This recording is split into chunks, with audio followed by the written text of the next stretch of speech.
반갑습니다. 수요 오전 예배 오신 우리 사랑하는 성도님들 진심으로 환영합니다. 또한 이사야서 성경 공부 14번째 시간에 오신 우리 귀한 성도님들 진심으로 환영합니다. 오늘 우리가 함께 다뤄볼 이사야서 말씀은 이사야서 44장, 45장, 2장 해당됩니다.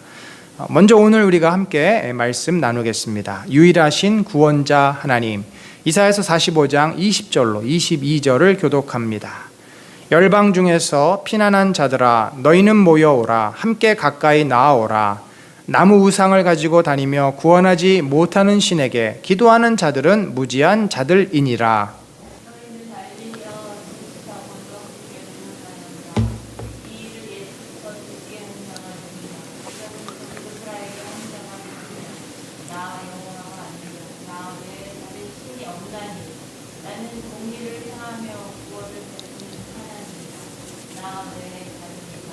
같이 읽습니다. 땅의 모든 끝이여 내게로 돌이켜 구원을 받으라. 나는 하나님이라 다른 이가 없느니라. 아멘. 여러분, 우리가 지금 이사야서 전체를 살펴보면서 전반부는 이스라엘 백성 또 열국의 죄와 그에 대한 하나님의 심판을 주로 언급을 하고, 또 후반부는 이스라엘이 죄를 범하여서 포로로 잡혀갔지만 그들을 다시 부르시고 구원하시고 회복하시는 여호와 하나님을 이제 언급을 합니다. 그리고 그 사이에는 36장에서 39장은 히스기야 왕 시대에 히스기야가 사네립으로부터 구원을 받고 또 그가 15년 생명이 연장되어서 바벨론 사신들을 맞이하는 장면까지 역사적인 내용들을 담고 있습니다. 이로써 이사야서의 그 내용을 보면 미래에 대한 하나님의 예언이자 임박한 이스라엘 백성의 죄에 대한 하나님의 심판이기도 하지만 또 그 시대, 히스기야가 살았던 시대에 그 시대상을 그대로 드러내주는 이 예언적인 내용과 역사적인 내용이 절묘하게 섞여 있는 그런 책입니다. 근데 우리가 이제 이 이사야서를 쭉 보면서 특별히 이 후반부에 관심을 갖고 보셔야 될 부분이 그런 거죠. 자, 우리가 이제 잘 아는 40장부터 66장까지의 내용은 주로 희망과 소망에 대한 내용이지만, 그럼 하나님이 왜 이스라엘을 구원하시는가? 왜 이스라엘을 부르셨는가? 다시 그들을 왜 회복시키는가? 여러분, 그 이유가 뭐겠습니까? 다른 말로 하면 세상이 좋아서 하나님을 버리고 세상에서 마음껏 죄 짓고 자기 멋대로 살던 우리들을 왜 교회로 부르셨습니까? 왜 우리를 하나님의 자녀 삼으셨습니까? 그 이유, 목적이 뭘까요? 그 이유는 우리가 누구인지를 깨닫고 더 이상 세상을 사랑하지 않고 하나님을 사랑하고 섬기며 하나님의 백성으로 살도록 하기 위해서 아니겠습니까? 우리를 구원한 목적은 진정으로 하나님의 은혜 아래에서 하나님과 사랑하는 가족이 되기 위해서입니다. 왜 이사야서에서 새하늘과 새 땅을 약속하고 또 하나님께서 생명의 빛을 보내주신다고 약속하십니까? 그 이유는 너희가 더 이상 우상을 의지하지 마라. 그 우상 의지했다가 너희가 멸망당하지 않았느냐? 이제 모든 그 무의미하고 무가치하고 쓸데없는 우상은 버리고 나 여호와 하나님만 온전히 섬겨라. 그래야 너희가 내 은혜 가운데 살 수 있다. 여러분, 우리가 구원이라고 하는 것은 매우 중요한 전제를 가지고 있습니다. 그것은 바로 하나님을 향한 진실된 경외심, 하나님을 향한 진실된 믿음의 고백입니다. 그 말은 다른 말로 하면 하나님 외에 다른 어떠한 것도 우리가 의지하지 않겠다는 결단이요 헌신입니다. 그래서 생각보다 이 40장에서 48장 우리가 지금 계속 다루고 있는 부분은 누가 진정한 유일하신 참된 신인가?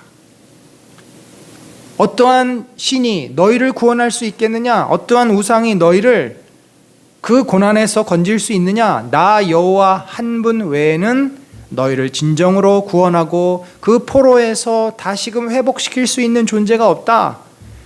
그래서 우리가 이 내용들을 보면요, 상당히 많은 부분이 하나님이 자신이 누구이신지를 굉장히 강하게 밝히고 묘사하는 내용이 나옵니다. 좀 낯뜨거울 정도로, 야, 내가 누군지 알아?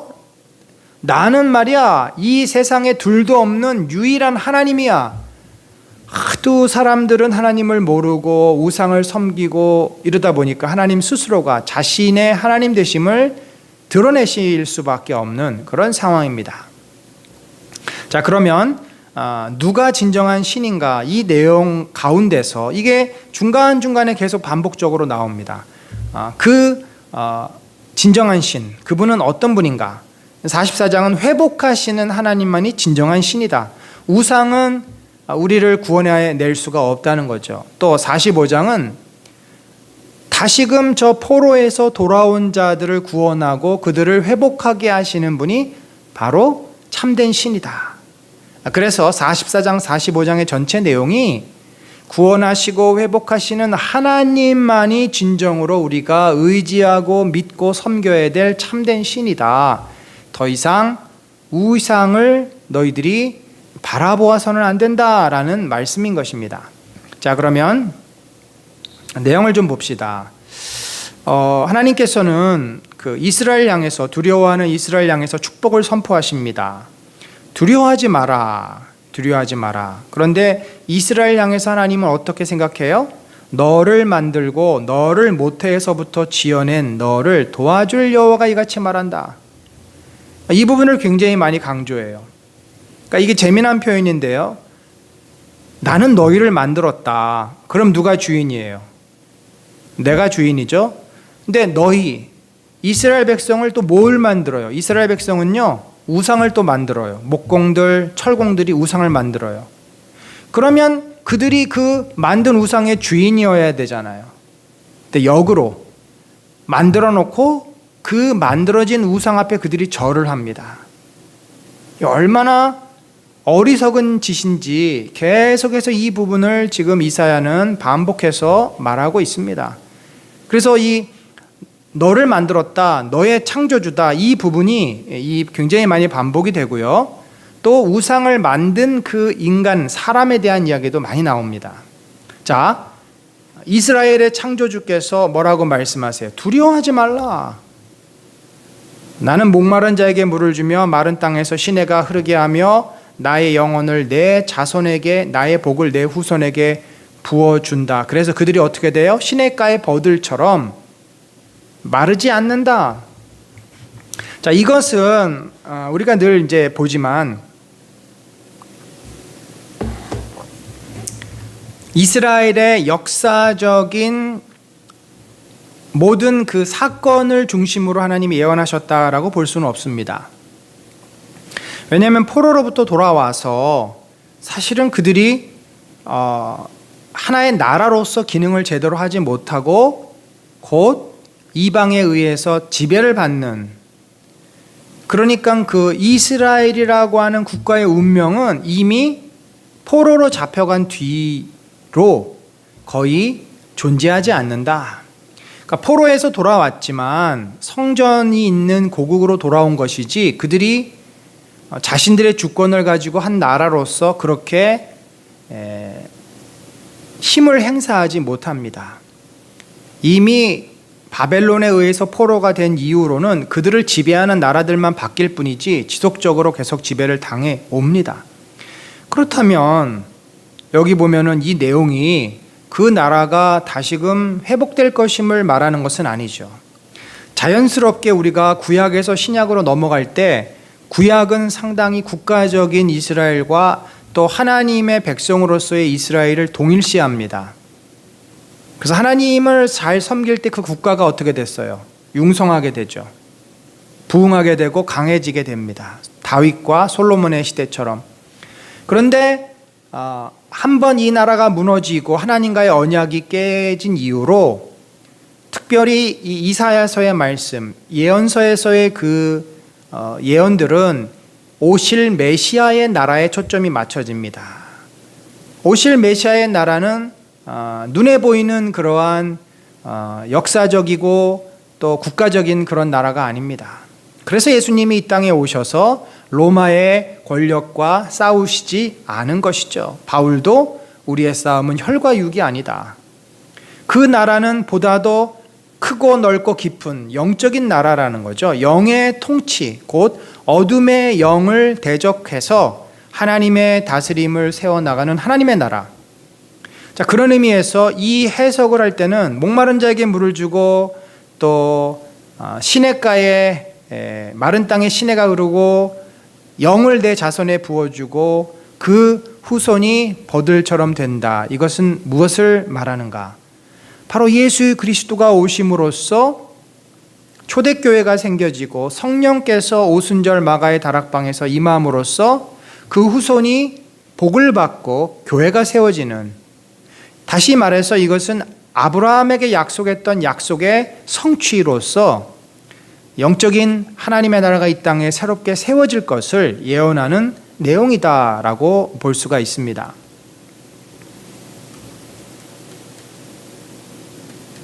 네, 잠시만요.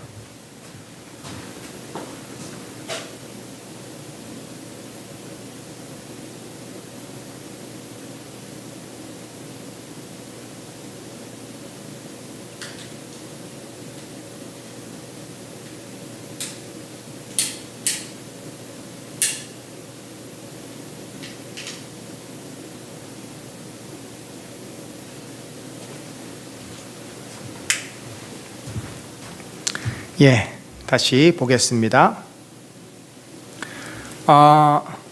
그래서 그때가 언제예요? 하나님의 나라가 임했을 때, 그 하나님의 영이 임했을 때, 성령이 새로운 주의 나라를 세웠을 때, 그때에는 나는 주님의 것이다. 사실 이런 표현을 구약의 이스라엘 백성이 잘 하지 않습니다. 말하는 사람도 있고 야곱의 이름을 써서 나는 그의 자손임을 자칭하는 사람도 있을 것이다. 그런데 이게 뭐냐면은 야곱의 자손임을 자칭한다. 사실은 자기는 원래 야곱의 자손이 아니에요. 팔에다가 나는 주님의 것이라고 쓰는 사람도 있을 것이며 이스라엘 사람이라고 불리는 것을 영광으로 여기는 사람도 있을 것이다. 이스라엘 사람이 당연히 이스라엘 사람이라고 불리지 이방 사람이라고 불리겠어요? 다시 말해서 이 문맥을 보면은 지금 나라고 말하는 사람은 누구입니까? 이방인임을 알 수 있게 되죠. 이방인임에도 불구하고 주님의 것이 되고 이방인임에도 불구하고 이스라엘이 된다는 거예요. 이게 무엇을 말합니까? 그 나라, 하나님의 나라가 새로 임했을 때, 메시아를 통해서 하나님의 나라가 세워졌을 때, 그때는 이 육신의 이스라엘이 아니라 하나님을 섬기는 모든 사람들이 이스라엘이 되고 그들이 다 주님의 것이 될 것임을, 다시 말해서 신약 시대에 복음이 열방과 열국과 아시아와 온 또 유럽까지도 나갈 것을 보여주는 그런 말씀이다라고 생각할 수 있습니다. 자, 이렇게 유일하신 하나님, 이 하나님만이 무엇을 할 수 있어요? 그들을 구원할 수 있고 그들을 회복시킬 수 있는 분이다. 자, 그래서 이제 하나님께서 자신이 어떤 분임을 또 설명을 합니다. 이스라엘 왕이신 주, 이스라엘의 속량자이신 만군의 주님께서 말씀하신다. 나는 시작이요 마감이다. 나밖에 다른 신이 없다. 그렇죠? 누가 나처럼 선언할 수 있으며 미래를 예고할 수 있느냐? 하나님만이 미래를 예고하고 미래를 통치하고 미래를 다스릴 수 있다는 거죠. 하나님만이 시작을 했고 하나님께서 마감을 한다는 겁니다. 알파와 오메가라는 의미입니다. 그런데 우상들은 어떻게 해요? 그런 거 할 수 있습니까? 못합니다. 근데 우상도 우상이지만 우상을 만드는 자들이 가장 어리석은 자라는 것입니다.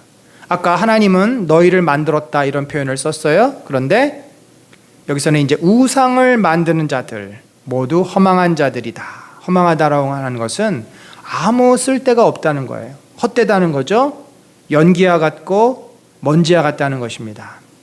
그들이 좋아하는 우상은 아무 쓸모가 없는 것이다. 우상이 뭘 해요? 말을 합니까? 무슨 반응을 합니까? 이런 우상을 신이라고 증언하는 자들은 눈이 먼 자들이요 무지한 자들이라 마침내 수치만 당할 뿐이다. 그렇죠. 아니 멀쩡한 이 나무 막대기를 가지고 신이라고 말하고 그걸 믿고 있으니 그들이 얼마나 어리석고 얼마나 무지한 자들입니까? 아무런 유익도 없는 신상을 만들고 무익한 우상을 부어 만든 자가 누구냐? 그런 무리는 모두 수치를 당할 것이다. 대장장이들, 목각을, 목공사들 다 그들이 수치만 당하게 될 것이다. 그런데 그들이 왜 이렇게 이 우상을 만들어서 그 앞에 절을 하는가? 그것은 그들의 눈이 가려져서 볼 수 없기 때문이며 마음이 어두워져서 깨달을 수 없기 때문이다. 여러분 참 이게 너무 안타까운 일이에요. 살아계신 하나님을 아무리 얘기해도 그들이 눈이 어둡고 귀가 먹었고 마음이 어두워져서 깨닫지도 못하고 받아들이지도 못합니다. 한마디로 그들은 생각도 없고 지식도 없고 총명도 없다. 하나님을 볼 수 있는 눈이 없어요. 영적인 지식을 깨달을 수 있는 그러한 지식도 없어요. 여러분 그러니 우리가 하나님을 알 수 있고 말씀을 들을 수 있고 깨달을 수 있는 이 놀라운 은혜가 얼마나 큰지요. 이 영광의 은혜를 받았다는 것이 우리에게는 가장 큰 축복입니다. 그러면서 그들이 얼마나 어리석은지를 단적으로 보여주십니다. 고작 한다는 말이 그들이 어떻게 말합니까? 내가 그 나무의 반토막으로는 불을 피워 빵을 굽고 고기를 구워 먹었지. 나무의 반토막. 그러면 불을 떼고 남은 나무로는 가증한 우상을 만들었지. 여기서 말하는 우상은 요만한 손바닥보다 조금 커서 집에다가 놔두거나 혹은 몸에다가 지니고 다니는 작은 드라빔 같은 것을 말합니다. 이제 나는 나무 토막 앞에 절한다 하는구나. 그런 작은 드라빔을 집에다가 놓고 집안에서 그 신 앞에 절을 하는 겁니다. 그러니까 사람들이 이렇게 생각하는 거예요. 이 나무 막대기지만 이거는 눈에 보이지 않는 그 신들을 형상화한 거다. 분명히 신이 있다. 그렇게 믿는 겁니다.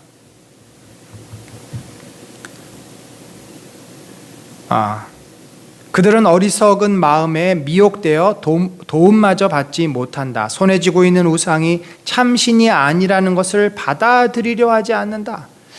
그러니까 여러분 인간이 참 얼마나 어리석은지 거짓을 가지고 진실이라고 생각하고 분명히 증거가 있고 드러난 일이 있음에도 불구하고 사람들은 그거를 인정하려고 하지 않습니다. 참 이 얼마나 어리석은 일입니까? 그럼에도 불구하고 하나님께서는 그들이 돌이키면 그들을 용서하십니다. 이스라엘아 너는 나의 종이다. 내가 너를 지었다. 너는 나의 종이다. 자 보세요. 사람들은 우상을 만들었죠? 그런데 하나님은 누구를 만들었어요? 이스라엘을 만들었습니다. 내가 너를 지었다. 내가 너의 아버지다. 너의 하나님이다. 너는 나의 종이다. 너는 우상을 갖다가 쓰다가 버릴 수도 있겠지만 나는 너를 절대로 잊지 않겠다. 내가 너의 죄를 안개처럼 사라지게 하였으니 내게로 돌아오라. 내가 너를 구원하였다. 용서하실 뿐만 아니라 이 하나님께서는 예루살렘을 회복하십니다. 또 유다의 성읍들도 다시 재건하십니다. 그래서 예루살렘을 보시고는 내가 재건될 것이다. 성전을 보시고는 너의 기초가 놓일 것이다. 물론 이 예언은 포로로 잡혀갔다가 돌아온 뒤에 제2성전이 건축이 되고 우리가 느헤미야처럼 성전 벽을 짓고 성문을 만들고 또 학개 스가랴 선지자를 통해서 성전이 재건되는 그런 구체적인 역사를 이루어내기도 합니다. 그러나 또 궁극적으로는 그런 눈에 보이는 성전이 아니라 바로 하나님의 나라 예수 그리스도를 통해서 그러한 하나님의 나라 교회가 세워질 것임을 다시 또 말씀하시는 것이죠. 이렇게 우리가 이제 44장을 통해서는 무엇을 볼 수 있습니까? 하나님은 이스라엘 백성을 창조하신 분이에요. 지으신 분이에요. 그 지으신 분께서 그래도 이스라엘을 용서하시고 그들을 아들이라 또 종이라 부르신다는 거죠. 그런데 이스라엘은 어떻게 하고 있습니까? 여전히 어리석은 우상을 깎아 만들고 그 앞에 절을 한다는 것입니다.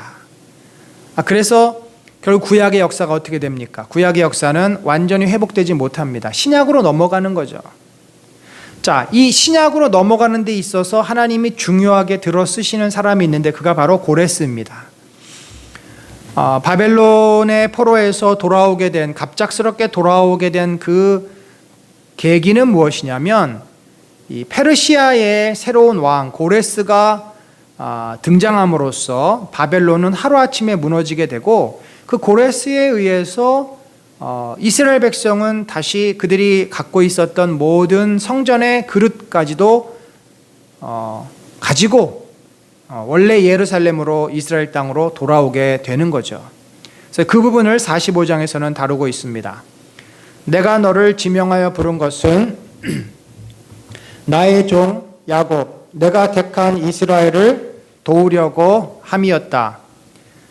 내가 비록 나를 알지 못하였으나 내가 너에게 영예로운 이름을 준 까닭이 바로 여기에 있다.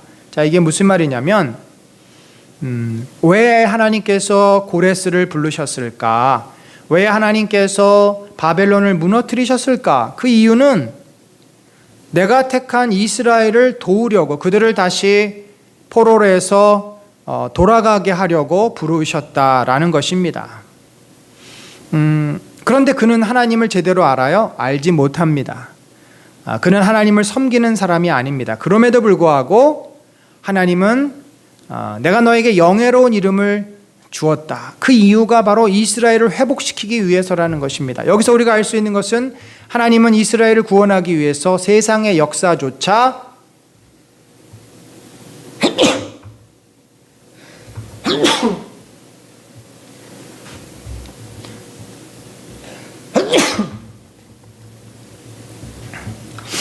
제가 가을이 되면서 다시 또 알레르기가 시작이 돼서 세상의 역사조차 다스리시고 이끄시는 분이다. 고레스라고 하는 국가의 한 지도자를 세움으로써 바벨론의 통치를 종식시켰고 이스라엘을 회복시킨 그 일을 바로 하나님이 하신 거라는 거죠. 우상은 절대 이런 일 못합니다. 그래서 항상 여기서 구원도 그렇고 모든 역사를 주관하고 계시는 분이 바로 하나님이다. 그것을 이사야가 굉장히 강조하고 있습니다. 자, 5절이 그런 내용이죠. 나는 주다. 나밖에 다른 이가 없다. 나밖에 다른 신은 없다. 내가 비록 나를 알지 못하였으나 나는 너에게 필요한 능력을 주겠다. 그렇게 해서 해가 뜨는 곳에서나 해가 지는 곳에서나 나밖에 다른 신이 없음을 사람들이 알게 하겠다. 나는 주다. 나밖에는 다른 이가 없다.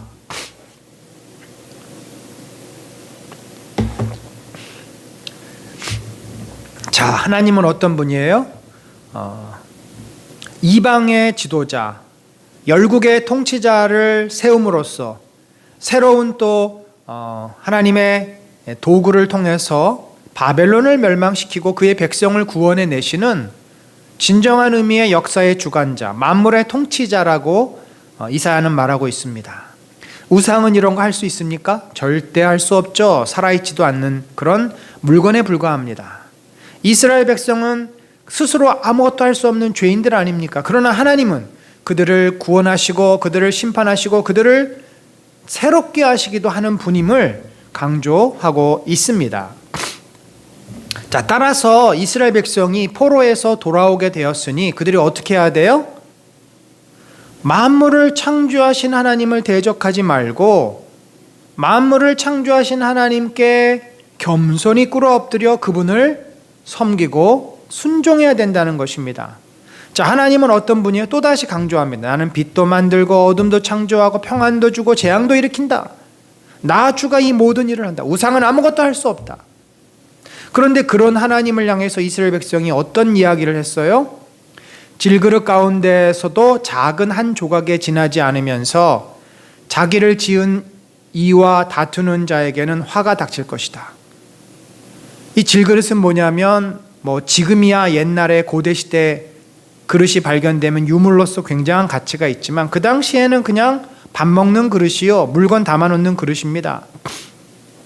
근데 그런 그릇이 깨져가지고 작은 조각이 났는데 그 조각 하나가 자기를 지은 토기장이에게 따지는 것과 마찬가지라는 거죠.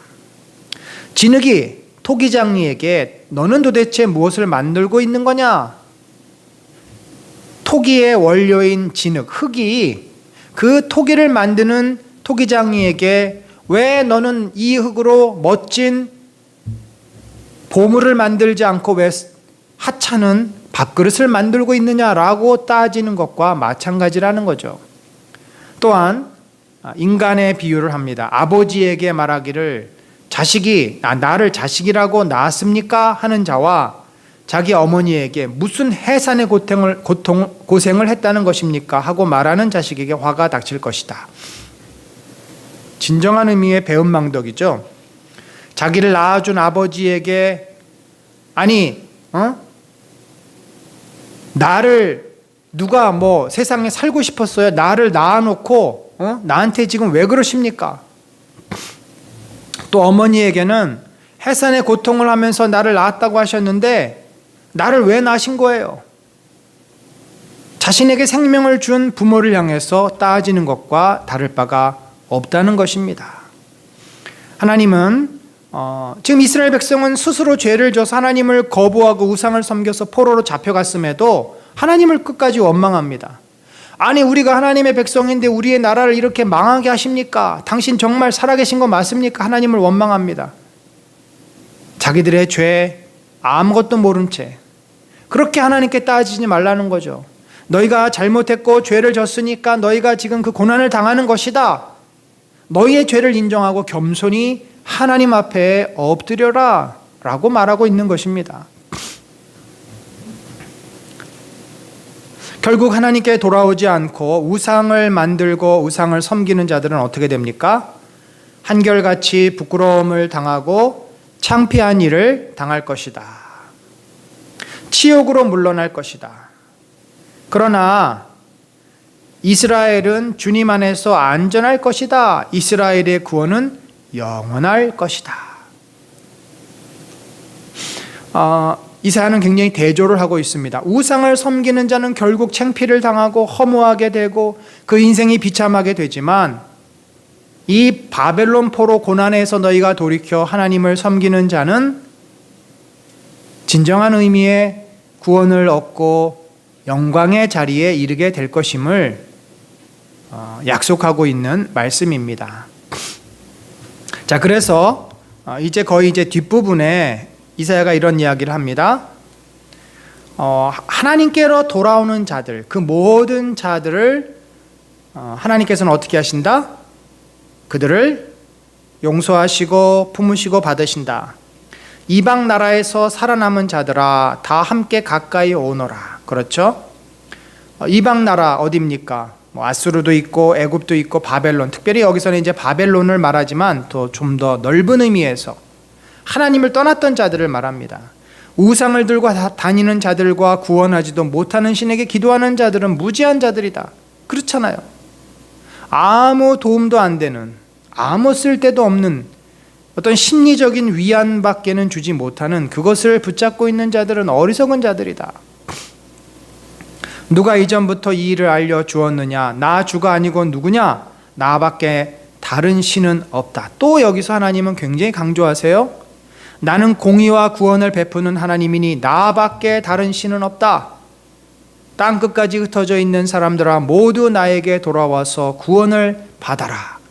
그것은 내가 하나님이며 나밖에 다른 신은 없기 때문이다. 정말 얼마나 안타까우신 마음이십니까? 세상 사람들은 어리석어서 하나님을 부인하고 거부하고 떠나지만 하나님은 여전히 그들이 돌아오기를 기다립니다. 마치 탕자를 기다리는 아버지의 심정이죠.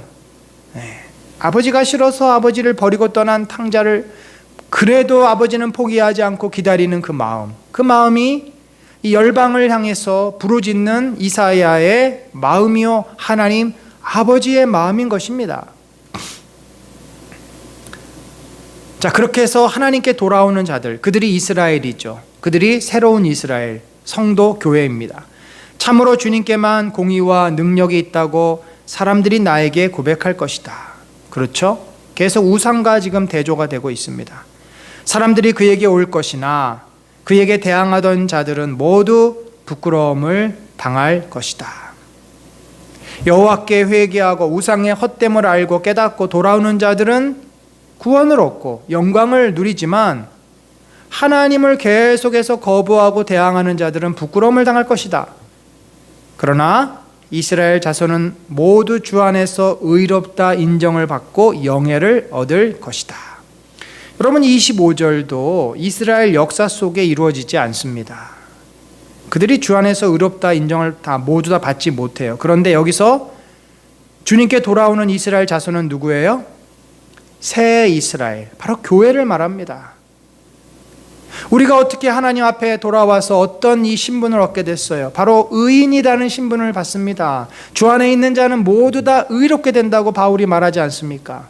그렇게 인정을 받고 우리는 하나님의 자녀가 되는 그 영광, 축복, 구약의 이스라엘 백성이 얻었지만 다 버려버린 그 어리석은 그들과는 달리 이방 민족이었고 우리는 하나님을 몰랐지만 하나님 안에서 우리가 의롭다 함을 받고 그리고 그 하나님의 자녀가 되는 영의 영광을 얻게 될 것임을 이사야는 말하고 있습니다. 사랑하는 성도 여러분, 오늘 말씀은 분명합니다. 이스라엘이 신뢰하고 믿고 있던 그 우상들은 다 헛되다는 거죠. 여러분, 우리가 믿고 신뢰하고 있는 것들이 뭐가 있을까요? 내가 지금 의지하고 붙잡고 있는 것들이 뭐가 있습니까? 가장 우리들이 많이 신뢰하는 것이 돈입니다. 근데 여러분, 돈이 인간을 여러 가지를 할 수 있도록은 해줍니다. 편리한 삶을 허락해 주기도 하고 또 편안하게 해주기도 하고 여러 가지 것들을 할 수 있습니다만 가만히 따지고 놓고 보면 내 삶에 있어서 돈이 주는 유익도 있지만 돈이 못하는 게 훨씬 더 많아요. 내 마음의 평안 돈이 가져다 줍니까? 일시적으로는 그럴 수 있습니다. 내 마음의 진정한 기쁨을 돈이 가져다 줍니까? 일시적으로는 그럴 수 있어요. 그러나 우리 삶이 진정으로 기쁘고 행복하고 감사하고 소망을 가지고 살아갈 수 있도록 그 돈은 우리를 못합니다. 왜냐하면 여러분, 돈이 많은 사람은요, 우리가 생각할 때 평생 먹고 살 만한 돈이 있는 사람은 이미 그게 있으니까 절대 불안할 필요도 없고 절대 두려울 필요도 없고 늘 정말 행복하고 붕붕 떠다니는 그런 삶이어야 되지 않습니까? 그런데 자기가 가지고 있는 재산이 막 줄어들어요. 손해가 났어요. 또 나라에서 세금으로 뺏어가요. 이미 남아있는 것만 해도 평생을 살고도 남아요. 그런데 그러한 것들이 손해가 나고 주식이 떨어지고 주가가 떨어지고 이러면 잠을 못 잡니다. 고통이 얼마나 극심한지 약을 먹어야 잠을 잘 정도로, 신경쇠약에 걸릴 정도로. 그럼 뭡니까? 돈이 분명히 있는데 그 돈 때문에 이제는 고통을 당하게 되는. 결국 돈은 우리에게 우리를 도와주는 역할을 할 수 있지 우리의 인생을 책임지지는 못하는 것이죠. 또 우리가 무엇을 의지하죠? 그 다음으로 많이 의지하는 게 바로 사람입니다. 사람을 우리는 참 많이 의지합니다. 부모를 의지하던, 친구를 의지하던, 자기 자신을 의지하던.